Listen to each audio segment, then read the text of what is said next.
All right. Good morning. Rise and shine, ladies and gentlemen. Welcome back to your favorite class. Couple of announcements. First, again, no class on Friday, university holiday. So enjoy your day off, I guess. Go run outside or don't run outside because it's quarantine. Okay. So enjoy your Friday. Secondly, I did get and return your homeworks. So for the most part, very good job. A couple people kind of had some issues with some of their functions. I'll say make sure that you have that ABD mats function ready to go. Okay, you're going to use that a lot over the next 2 weeks. Okay, so you have to have a working ABD mats function. It's going to help you a lot over the next 2 homework assignments. Okay, so if you have not um, tightened up your function, or it is not willing to accommodate laminates of multiple layers that are not just necessarily 4 layers thick, make sure that you have that function tightened up. All right, go take a look at my solution if you want. I get it done in, I don't know, 20 lines of code. Some of you guys, whew, man, some of your code, it can fill up a library. All right, it's crazy. So if you want some inspiration for your MATLAB code for ABD mats, please go see that solution. All right, so that's number one. The other thing I want to talk about is stacking sequence. So I noticed on the homeworks that some people had the stacking sequence flipped for sort of the orientation of the laminate. So I kind of want to go over that quickly, and I'm going to flip you over to the writing pad real quick so we can talk about that.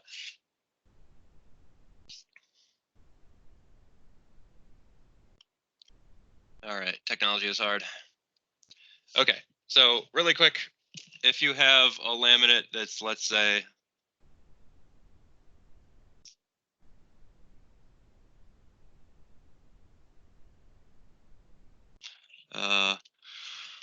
I don't know, 0, 30, 60, 90. The way that we would typically view this from the side by convention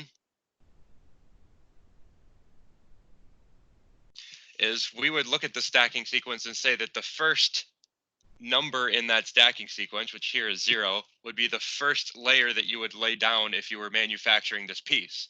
Therefore, that 0 layer would be on the bottom of the laminate stack. So by convention, your laminate stack would look something like this.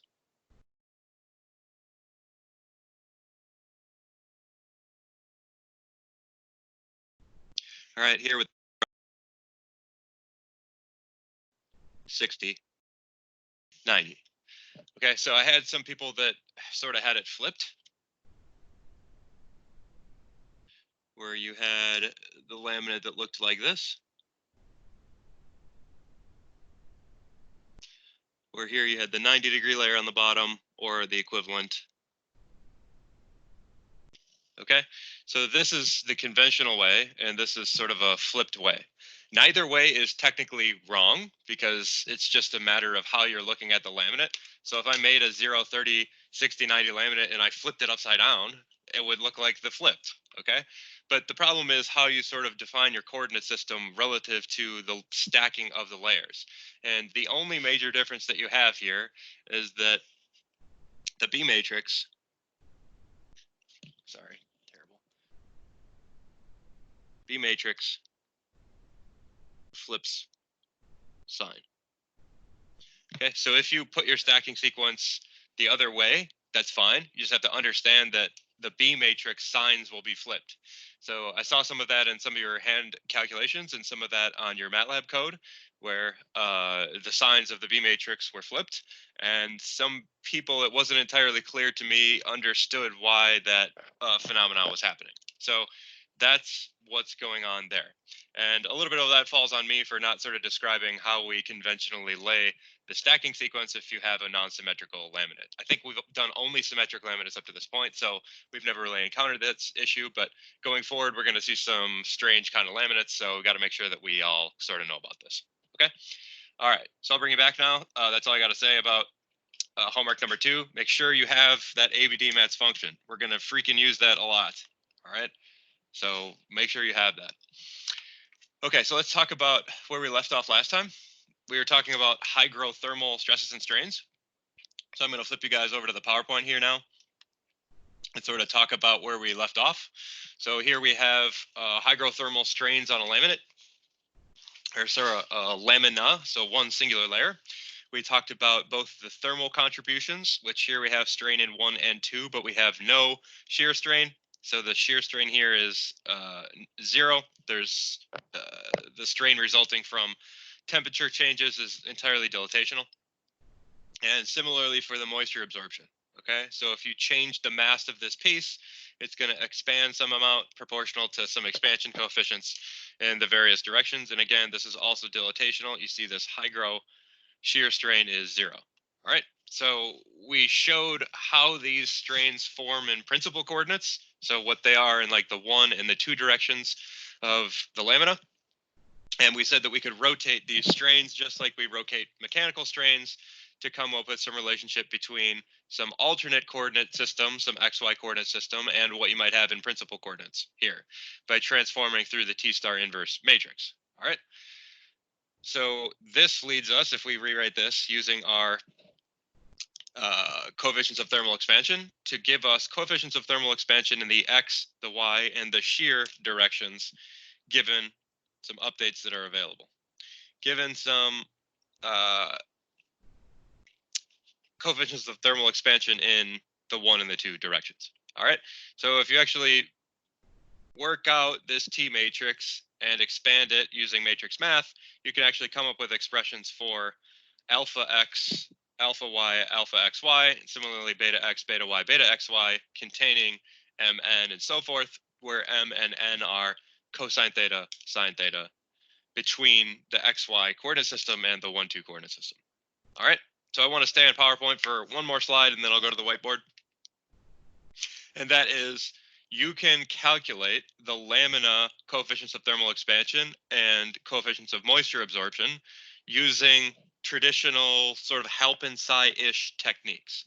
Okay, so if you know constituent properties, let's say the coefficient of thermal expansion or the coefficient of moisture expansion of a fiber and a matrix, and you're going to make a lamina out of those particular materials with a certain volume fraction, then you can calculate what the coefficient of thermal expansion of the lamina will be in the various directions using micromechanical models very similar to Halpern-Tsai model that we've talked about for calculating like the modulus in the 1 direction or the modulus in the 2 direction, so on and so forth. Okay, so those equations are here. I was going to maybe write this on the writing pad, but that would take, 5 minutes of sort of unnecessarily wasted writing time. So I'll just say here that you can calculate alpha 1, calculate alpha 2, beta 1, beta 2, using constituent properties of the fiber in the matrix and the volume fraction that you anticipate for your particular lamina. All right, so this is calculating for a single layer. All right, there it is. It's in the notes for your reference. You're going to do that on homework number 3, and you're going to give it to Sugar Me Do, and it's going to be magical. All right, so let's go now to the writing pad, and we'll start in on some of the actual notes for today. And, buckle up today because we got some math. All right. So I hope you were wearing your math pants. Frankly, I hope you're wearing any pants at all. I hope you're wearing your math pants because we're about to go math crazy on this mother. All right. So back to the pad. All right.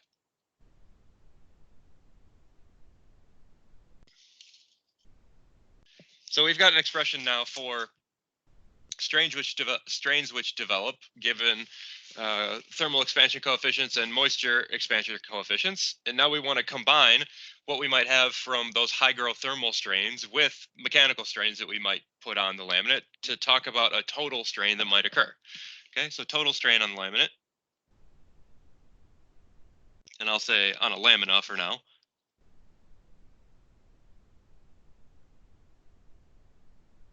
So this is a single layer.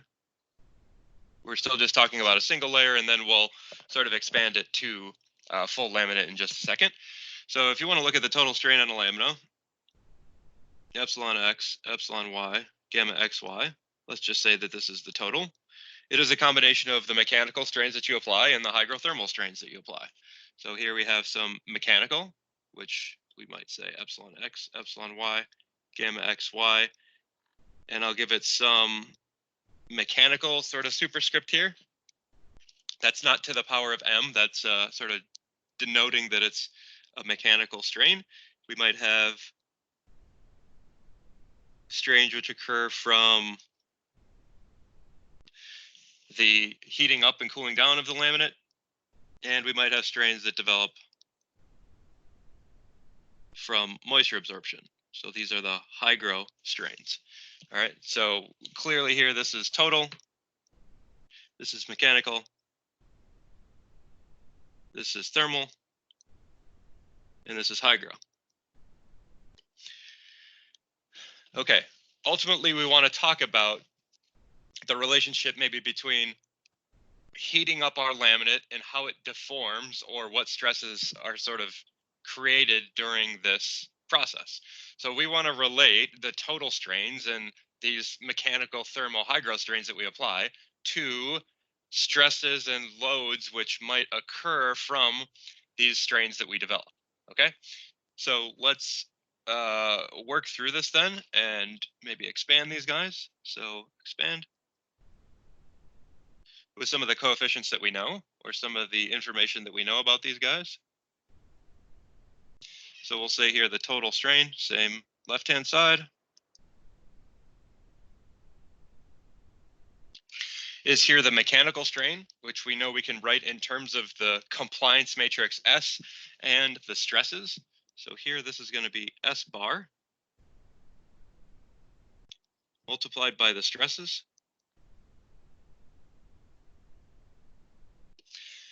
Plus, let's now talk about our hygrothermal strains sort of together as kind of a unit. So we'll add to this the hygrothermal portion, which we can write as alpha x delta T plus beta x delta M, alpha y delta T plus beta y delta M, and alpha xy delta T plus beta xy delta M. All right, so this is sort of expanding our strain equation out using everything that we know. I want to rearrange and talk about the stresses that might develop in my laminate or in my lamina, given some strains and some hygrothermal strains. So I want to rearrange for stress, for my stress vector. All right, so to do that, I'm going to bring the stress vector to the left-hand side, and I'm going to multiply everything by the Q bar matrix. So I will multiply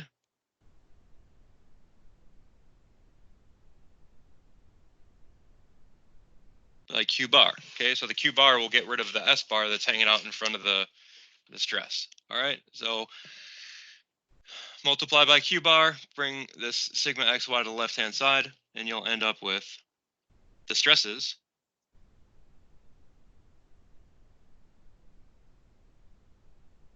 equal to, now basically every other term is going to be multiplied by Q bar.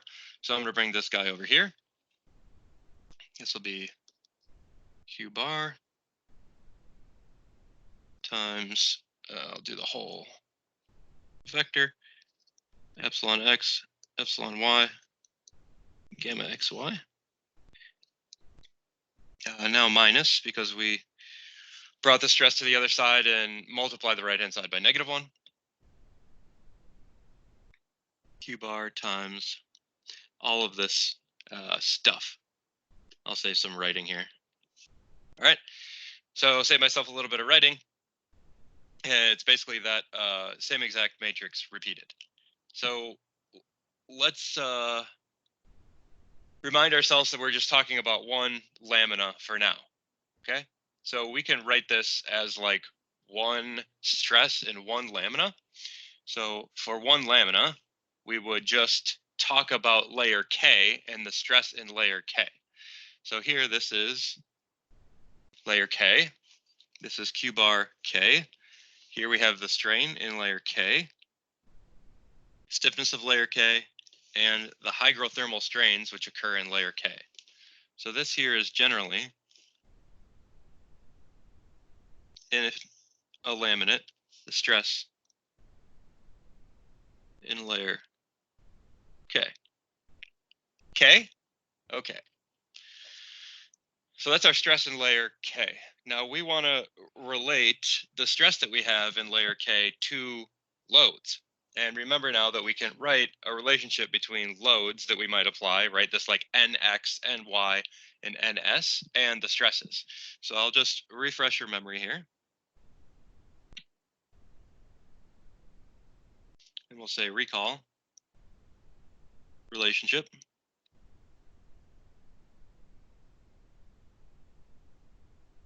between stresses and loads.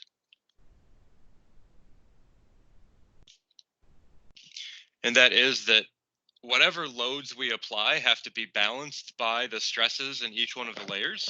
So by equilibrium, if we apply some force to this laminate, the stresses that develop in each one of the individual layers, which might all be different, have to sort of sum up to balance the forces. So by equilibrium,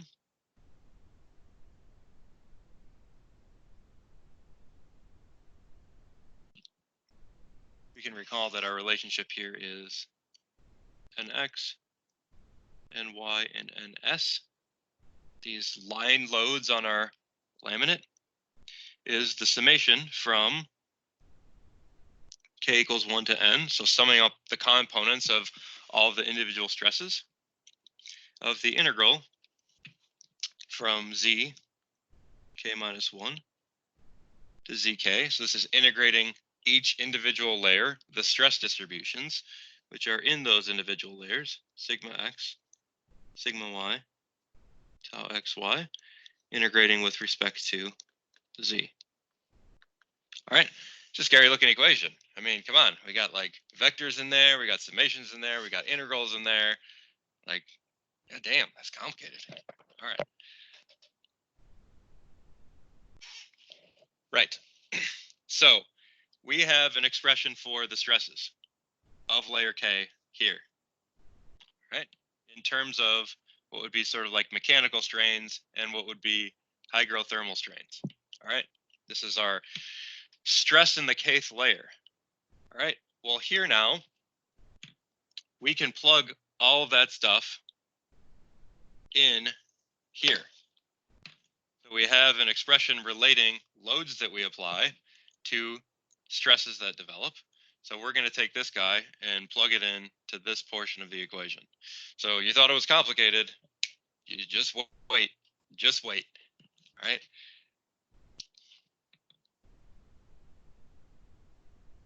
All right. Engineers can't be afraid of math anymore. Can't be afraid of the squiggly lines you call integrals. Can't be afraid of the little E symbol that looks like a summation. You got to just rawr, go after it. Okay. So let's go after it.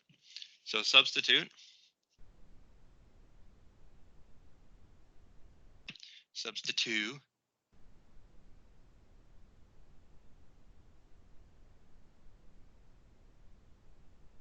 All right, and we'll look specifically at plugging that equation in here.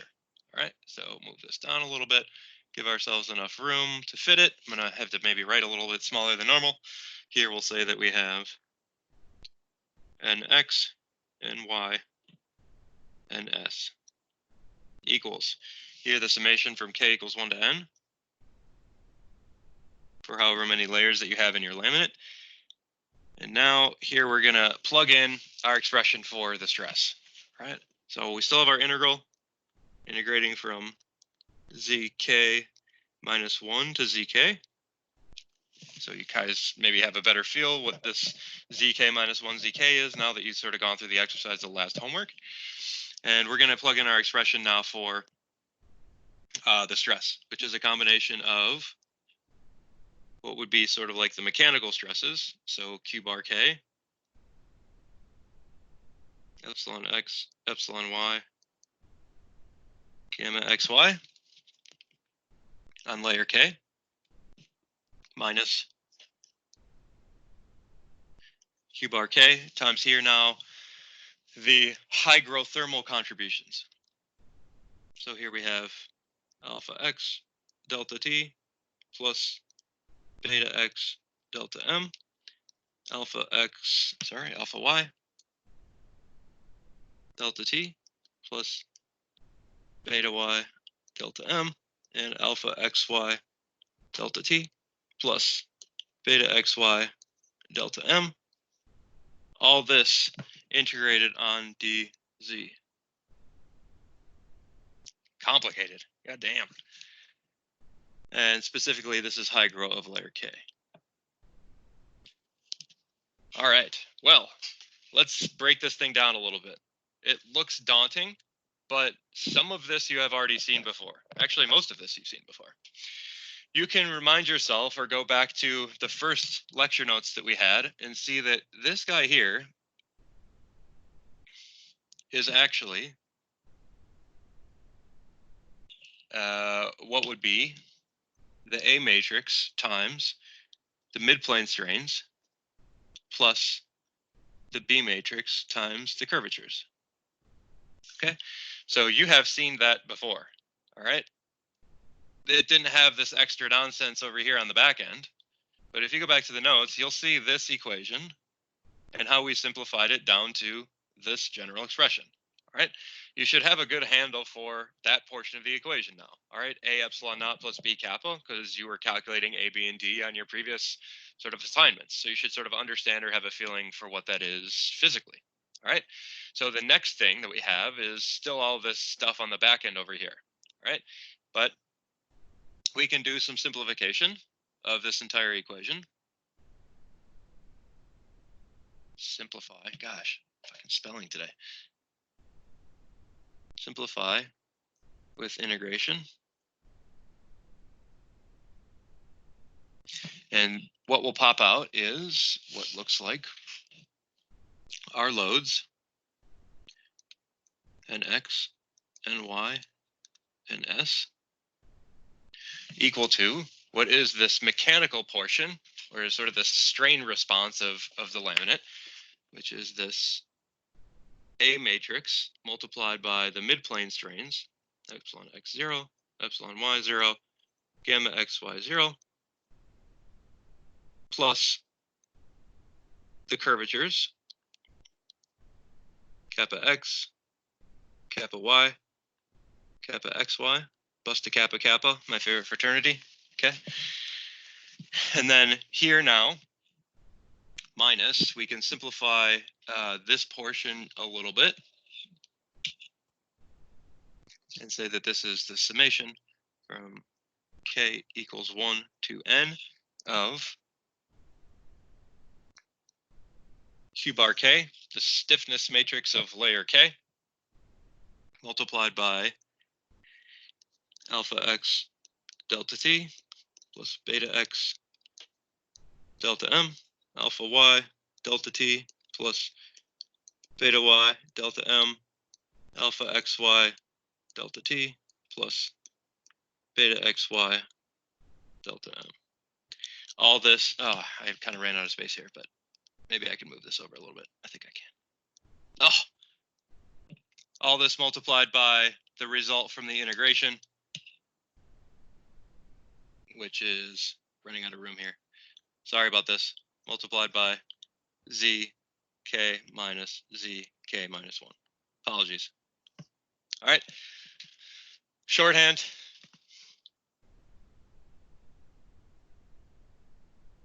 Instead of writing it all out fully, we might write that the n vector here in the xy coordinate system is equal to a times epsilon 0 plus b times the curvatures, and this is in the xy coordinate system. Let's be clear about that. Now here, minus this whole contribution here, we simplify by saying they are loads that come from hygrothermal quantities. So we would say that this is a vector n, so nx, ny, and s, from the hygrothermal loading in the xy coordinate system. All right, so let's box this guy because this guy's actually pretty important.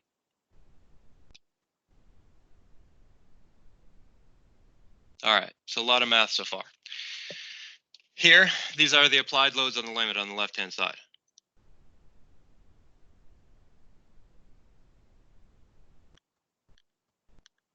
So the loads I'm physically applying to the laminate, that's what's on the left-hand side here. All right, this entire term here, this is the laminate response.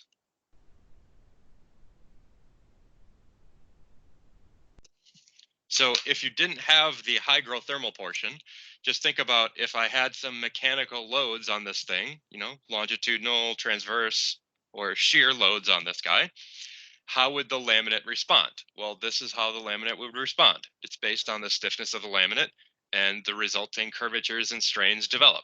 All right. So if there's a B matrix, you get curvatures. If there's an A matrix, you get extension, compression along the various directions, so on and so forth. So that is your laminate response. And then you're going to subtract off here what would be the hygrothermal loads.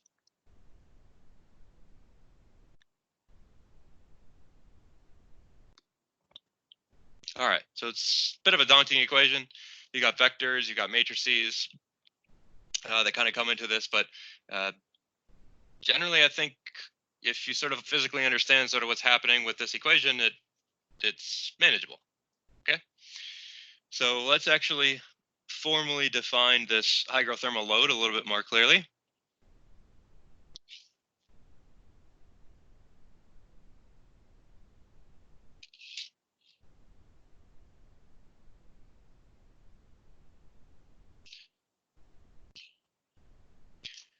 And we'll write this out fully since I kind of did it in shorthand.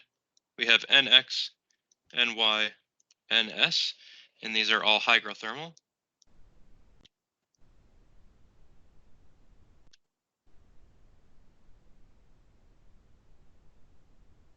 All right, going to be equal to the summations of the contributions of each one of the individual layers.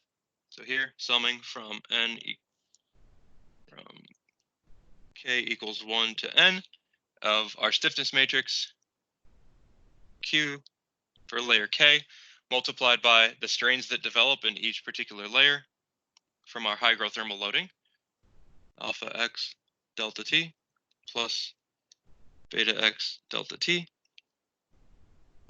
alpha Y delta T plus beta Y delta T, and alpha XY delta T plus beta XY delta T.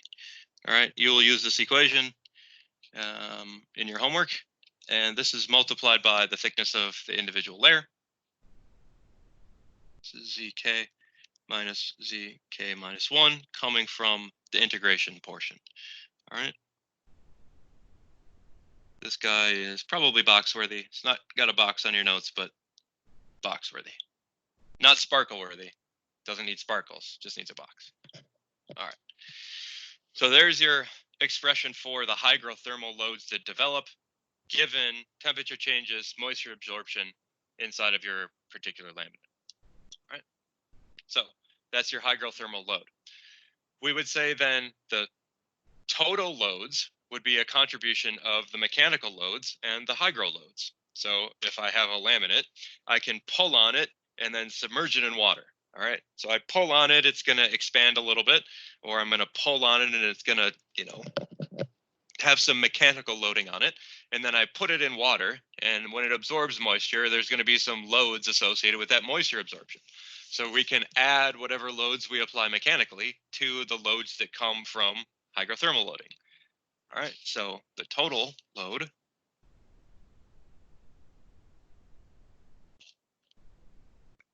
is typically written as this n vector, but with now a bar over the top of each term. So n bar x, n bar y, n bar s. Here equal to the mechanical loads,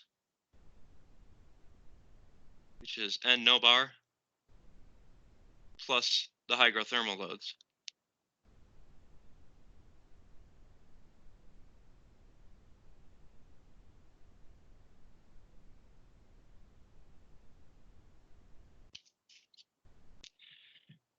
Sweet.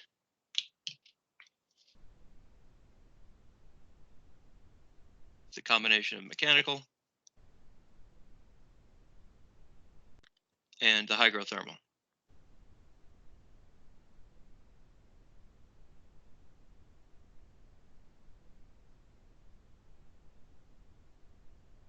Sweet. We can rewrite our relationship between the total loads and the laminate response as the following. Finally, the payoff. I know it's been a lot of derivation and math today. Let's get to the payoff.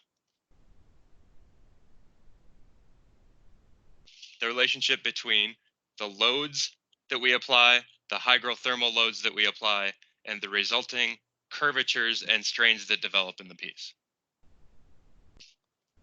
That is, the total loads that we apply, n bar x, n bar y, n bar s, which is a combination of the mechanical and the hygrothermal loads. So this is nx plus nx hygrothermal, ny plus ny hygrothermal, and ns plus ns hygrothermal, equal to the strain response of the laminate, which is the A matrix multiplied by the midplane strains, epsilon x 0, epsilon y 0, gamma xy 0, plus stiffness matrix B times the curvatures, kappa x, kappa y, kappa xy, plus the kappa kappa.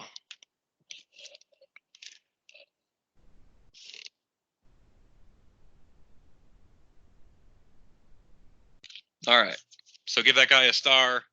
That one's important. We'll come back to him in just a hot second. All right, so our relationship between hygrothermal loads, mechanical loads, and resulting strains and curvatures. All right, this laminate response given loads and hygrothermal loads that you might apply.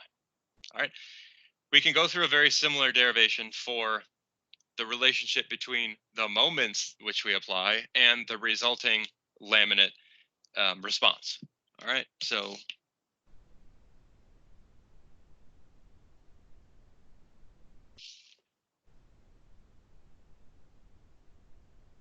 it's similar for applied moments. So I'll kind of just write these directly then. And that the hygrothermal moments that develop will sort of be derived in the same way. And we would say that the moment in X, hygrothermal, moment Y, hygrothermal, moment S, hygrothermal. It's going to look very similar to the hygrothermal loads that were developed. Okay, we have a 1/2 here, which comes out from portion of the integration. K equals 1 to n. This is going to look a lot like sort of the calculation of the B matrix. It has that feel to it. Q bar K multiplied by my contributions from the hygrothermal behavior.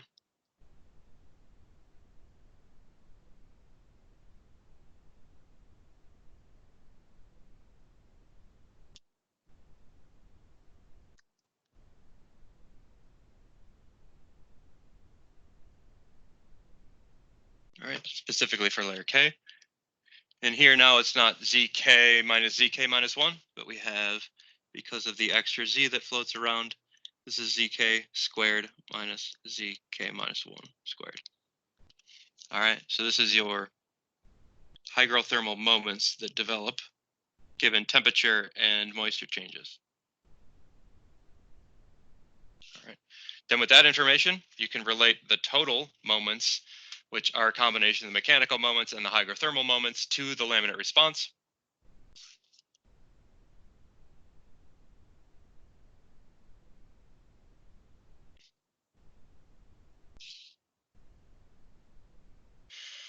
And that is that the total moments that we apply, give myself a little more room here. The total moments that we apply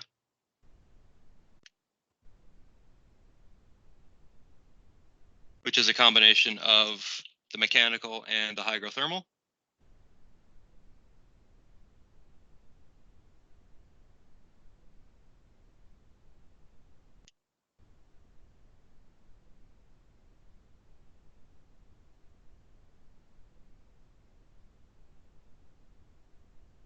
Will be equal to the laminate response for the moments, which is the B matrix, multiplied by mid-plane strains,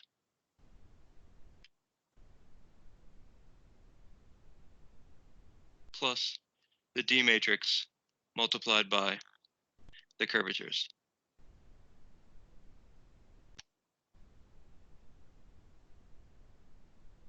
Right.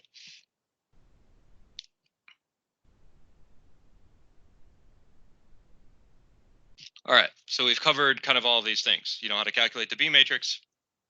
You now know how to calculate the hygrothermal moments, hygrothermal loads, so on and so forth. So if I tell you how much mechanical load is applied to a piece, and I tell you that that piece has raised 50 degrees Celsius, you should be able to tell me, given properties about the laminate, that it has a strain in the X of such and such a number, and it has a curvature in Y of such and such a number, so on and so forth. So given certain information available to you, you should be able to predict how the laminate distorts or warps given the certain conditions for the loading, right?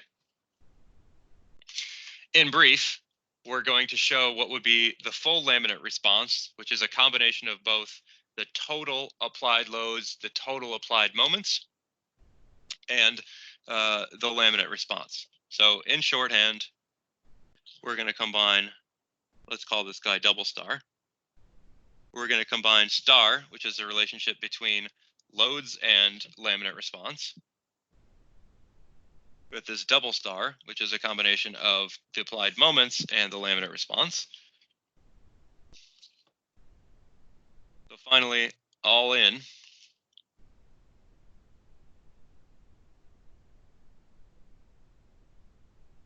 you have the total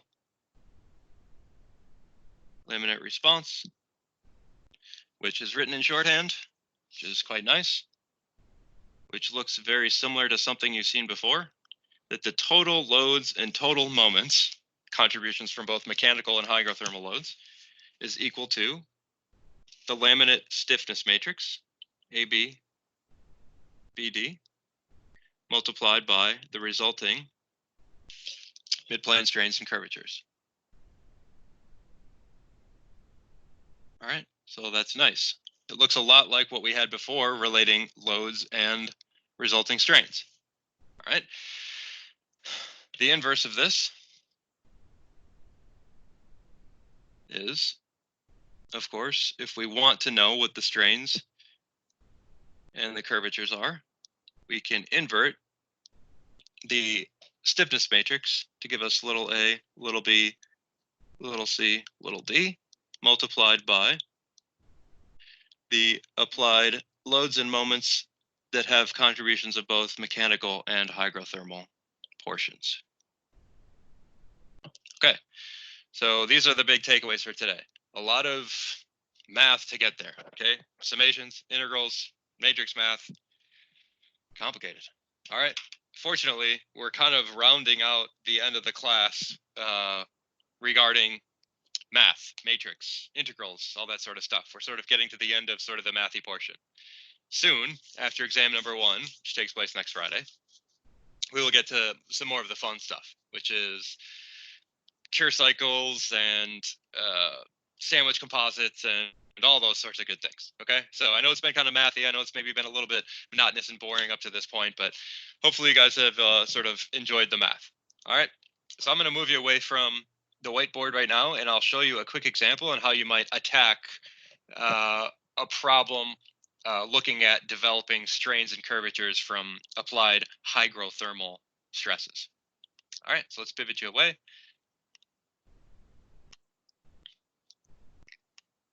Okay, so again, here's your full laminate response, which I'll just go over this one more time. The total loads that are applied, combination of both the mechanical and the hygrothermal loads which are applied. And here's your full laminate response that occurs, right? Similarly with the moments, same idea. Total moments applied, combination of mechanical and hygrothermal moments, creating a laminate response. And written in shorthand looks something like this, which is very similar to the laminate response that we saw with only loads that were applied. Right? But here now we have this like N bar, M bar instead of just N and M, because N bar represents the combinations with both mechanical and hygrothermal loads. All right, so let's look at a quick example. I'll kind of just run this down on the slides. So you have a glass epoxy laminate with the following properties: 0, 30, 60, 90 laminate. So 4 layers. The bottom layer of the laminate is the 0. The top layer is the 90. Each laminate is 2 millimeters thick. It has a certain in-plane stiffness matrix, which you can calculate knowing constituents of the individual pieces. And let's say it has lamina thermal expansion coefficients alpha 1 and alpha 2. Okay, so it expands less in the one direction than it does in the two direction, which is actually very common for lamina. All right, we're asked that if it's heated from room temperature, assume 22C to 82C with no displacement restrictions, meaning it's just sitting on a table, no restrictions on how it can sort of move around. We want to determine the resulting strains and curvatures on this guy. Then we'll create a series of sketches that show sort of what the distortion of the laminate looks like. Right? So we'll take this with numbers, and I'll show you the code that could be used to sort of analyze these things and go through these things. The general strategy here is that we want to use this equation that relates the strains to the hygrothermal loads that are developed, right? So we ultimately want to find the strains and curvatures on the laminate, epsilon 0 and kappa. So the way that we're going to do this is first we have to calculate the inverse stiffness matrix or the compliance matrix of the laminate, meaning we have to calculate the ABBD matrix. So again, if you don't have your ABBD matrix function solid in MATLAB, like you can't do this problem. All right, so make sure that that function is locked up. All right, it's tight. Get it done. Then we find these hygrothermal loads and moments using these general relationships. Okay, so here is my total amount of load applied to my piece. And in this situation, we don't have any mechanical loads that are applied, only hygrothermal loads. So really only this portion of the equation will be present. Similarly for the moments, only this portion of the equation will be present. And we calculate those guys using the equations that we saw before, which are relating these coefficient of thermal expansion and coefficient of moisture expansion of the individual lamina sort of added between all the individual layers. All right, so again, we'll note no mechanical loads. And in this particular problem, we don't have any moisture absorption, so this delta M is 0 throughout. So all these terms here containing delta M will more or less be 0. All right, so once we have all the stuff, we can go ahead and solve. So here's the general solution. If you're going to sort of write this in MATLAB, first is get all the information in. Okay, so stacking sequence, thickness, total thickness, my Z coordinates. Here we have the in-plane stiffness matrix Q. We have alpha 1, alpha 2, and then here's the vector of alpha 1, alpha 2, and 0 for the third because we're dilatational. And here's our temperature change dt, which is going to be 60 degrees in this case. All right, this is just getting all the information in there. All right, I use my ABD matrix function to calculate the ABD matrix. Great. All right, this is one line of code at this point because you've all written a nice ABD mats function, right? Right. Okay. Invert that, we can get our compliance matrices, A, B, C, and D, as they are here. Then with the compliance matrices, we're going to have to, after this, build our hygrothermal loads and moments. So that's kind of the tricky part of this problem, is calculating the hygrothermal loads. So here is one method for doing that, which you can take with you or not. Generally, this is the equation that we're doing, is that we're summing from k equals 1 to n is 4 in this case, the contributions of the hygrothermal loads here multiplied by this constant on the back end, which tells us where we are in the laminate. All right. So here I'm doing this calculation over the entire thickness. This is the matrix that I need to rotate my coefficients of thermal expansion into the appropriate angle theta. Here's me calculating that appropriate vector of my alpha xy vector. Now I'm calculating my hygrothermal loads of layer K. So I'm transforming the Q matrix appropriately into the layer that I care about. So here is my stiffness in XY coordinates for the layer K that I'm interested in. So that's like this portion of the equation, multiplied by alpha XY dt, that is this portion of the equation, and then multiplied by zk plus 1 minus zk. So I had to kind of do some funky things with the indices here, but that's this portion of the equation here. All right. Then I'm accumulating the summation as I go, and finally I spit out my results here. So the result you see here is the hygrothermal loads in newtons per meter. So sort of an interpretation that you might want to have for these numbers is this is in newtons per meter. So the temperature change creates 266,330 newtons of force in the x direction for every 1 meter of width. So if my sample was 1 meter wide and I heated this thing as prescribed, that would be the equivalent of pulling on this thing with 266,000 newtons. Okay, so that's a lot. Okay, 266 kilonewtons, that's more than I weigh. All right, and I've been eating my sweets lately, so it's a lot. Like hydrothermal loads, they're important. They're big contributions, right? Similar idea here for calculating the moments, except just slight variations to accommodate the squares for the position, sort of on the backside here. And here we see the moments that are applied on this laminate per meter are 22.3 Newton meters of bending moment for every 1 meter of width of the sample. Remember that these applied loads and moments are like load lengths or moment lengths, right? So the amount of moment that we applied per meter. So if my sample was exactly 1 meter wide, I'd have the equivalent of applying 22.3 Newton meters on my particular laminate here. All right, so to cap it all off, now that we've calculated this n bar, this m bar, we can calculate the strains and curvatures which develop, right? And so that is the compliance matrix multiplied by this vector containing both n and m. So here we are, our final result for our strains and curvatures. We see we have some expansion in x, some expansion in y, and some shear that develops in xy. We have curvature that develops in x, negative curvature that develops in y, and approximately 0 torquing curvature, kappa xy. So with these values, we could come up with a sketch of what our deformed laminate might look like. All right. So here's what sketch of what this might look like. So if we look at our laminate from the top, that would sort of be like, oh, let me get my piece here. That would be like looking at this laminate sort of from the top. You would have expansion in x, expansion in y, which is kind of what I'm showing here, and also some shear strain that has occurred here in the negative direction. So we have a negative shear strain, this gamma xy. So on the positive x face, we have a shear downward. All right, so it's this pinching that sort of looks like this. So this would be the deformed case if we heated this guy up. A little bit strange to think just heating it up would cause this sort of distortion in the xy, but you know, that's what happens. Math tells you. Now the curvatures, we can talk about kappa x and kappa y. So the curvature is the curvature about the axis of interest. So think about like your thumb going in the direction of the curvature. So for kappa x, my thumb would be in x, and my rotation would be about that axis. So here we see a positive kappa x, which is the inverse of this value. It's 1 over 0.218, which gets me about 4.6 meters. So the radius of curvature of the laminate about this x direction is 4.6 meters. So the laminate would actually have this curvature upwards that kind of like actually looks like this laminate, right? This laminate, remember, is deformed, right? So this laminate has a similar curvature to what we sort of calculated, all right? Then about the y-axis, we have sort of a negative curvature. So in the y direction, it's curved the other way, which should be sort of downwards.